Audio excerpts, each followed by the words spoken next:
On finit par s'amuser des mensonges à répétition des autorités, mensonges promus en prime time. L'autre question que vous avez posée, c'était sur la troisième dose. Il n'y aura pas d'impact de la troisième dose sur le pass sanitaire. C'est-à-dire que si vous avez votre pass sanitaire, que vous alliez prendre votre rappel ou non, vous garderez le bénéfice du pass sanitaire. Le vaccin contre le coronavirus ne sera pas obligatoire ni pour prendre un transport en commun, ni pour rentrer dans un restaurant, et évidemment pour aller travailler. Et le gouvernement a fait savoir aussi son intention de ne pas recourir au passeport sanitaire. Le pass sanitaire, il n'est pas fait pour embêter les gens.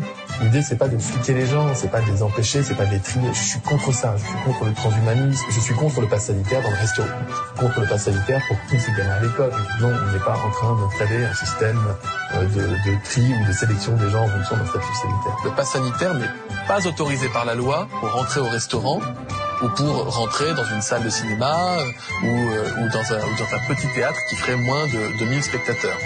Ce pass sanitaire ne saurait donc être prolongé au-delà de la date du 15 novembre. Le 15 novembre, ce n'est pas si loin, et si nous pouvons nous en passer avant, évidemment, nous le ferons.